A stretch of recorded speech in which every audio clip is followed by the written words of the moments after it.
সাইয়েদনা আবু সাঈদ আল খুদরি রাদিয়াল্লাহু তাআলা আনহু বর্ণনা করেন, আমরা একবার মরুভূমিতে সফর করছিলাম।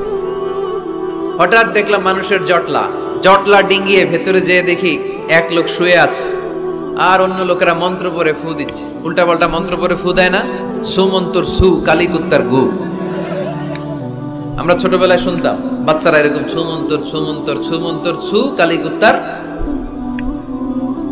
এগুলো পরে ওরা মন্ত্র পড়তো। তো উনি যে দেখলেন কি কি মন্ত্র পড়ে এই লোককে ফু দিচ্ছে, উনি বললেন কি হয়েছে? সবাই বলল আমাদের নেতা সাইয়্যিদুল হাই, হাই মানি গোত্র, এই গোত্রের নেতা সাপ কামড় দিয়েছে, বিষে এমন নীলাভ হয়েছে দেহ মনে হয় মারা যাবে। কি করা যাবে? তোমরা কি কোনো রুকিয়া ঝাড়ফুঁক জানো? উনি বললেন জানি। তাহলে আসো একটু ঝাড়ফুঁক করো। উনি বলল শর্ত আছে, আমাদেরকে ছাগল দিতে হবে, এক পাল ছাগল। আরেক বর্ণনায় এসেছে 30টারও অধিক ছাগল। সবাই বলল আমাদের নেতা, এর যদি কিছু হয়ে যায় আমরা নেতৃত্ব শূন্য হয়ে যাব, ছাগল লাগুক আর ওট লাগুক, তুমি আসো। বাড়ি বাড়ি যে ছাগল এনে, ছাগল রেডি।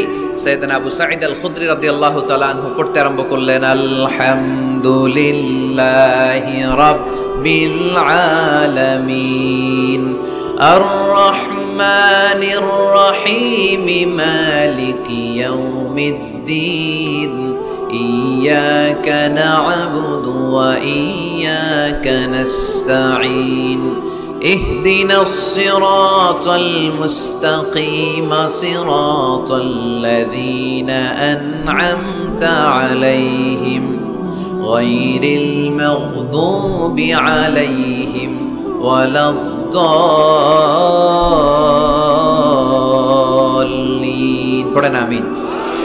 উনি এটা পড়ে ফু দিলেন। ফু দিতে দেরি, মুহূর্তের মধ্যে সোয়া লোকটা বসে গিয়েছে। আবার ফু দিছে, এবার দাঁড়ায় গেছে। আরেকবার ফু দিছে, হাঁটতে শুরু করছে, একেবারে সুস্থ। সবাই তো অবাক, টাসকি খেয়ে গেছে। আবু সাঈদ আল খুদরি রাদিয়াল্লাহু আনহু বলে, টাসকি পরে খাও, আগে ছাগল দাও। কারণ ছাগল দেওয়ার কন্ডিশন ছিল না, ওরা ছাগল নিয়ে আসছে। সাইয়েদনা আবু সাঈদ আল খুদরি রাদিয়াল্লাহু তাআলা আনহু আনন্দে এবার ছাগল নিয়ে সাহাবাদেরকে নিয়ে রওনা।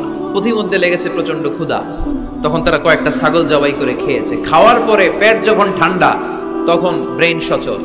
উনি চিন্তা করতে আরম্ভ করলেন, হায় রে, কোরআন দিয়া ঝাড়ফুঁক করে যে ছাগল নিয়ে আসলাম, ওটা যে খাইলাম, এই ছাগল নেওয়া জায়েজ হয়েছে কিনা এই মাসালা তো নবীরে জিজ্ঞেস করি নাই, কিন্তু ছাগল তো অলরেডি পেটে যায় হজম, কি করা? মদিনাতে যে জিজ্ঞেস করবো। মদিনায় যেই আল্লাহ রাসূল সাল্লাল্লাহু আলাইহি ওয়াসাল্লামের দরবারে যে জিজ্ঞেস করলেন, ইয়া রাসূলুল্লাহ, এমন এমন ঘটনা, ঝাড়ফুঁক করে আমরা ছাগল এনেছি, এটা কি জায়েজ হয়েছে? আল্লাহ রাসূল সাল্লাল্লাহু আলাইহি ওয়াসাল্লাম বলে, জায়েজ হয়েছে মানে অবশ্যই জায়েজ হয়েছে, কোরআনের দাম বাড়ায় দিয়ে আসছো মিয়া, ছাগল কিছু থাকলে আমার ঘরেও পাঠায়। সুবহানাল্লাহ পড়তে পারলেন না?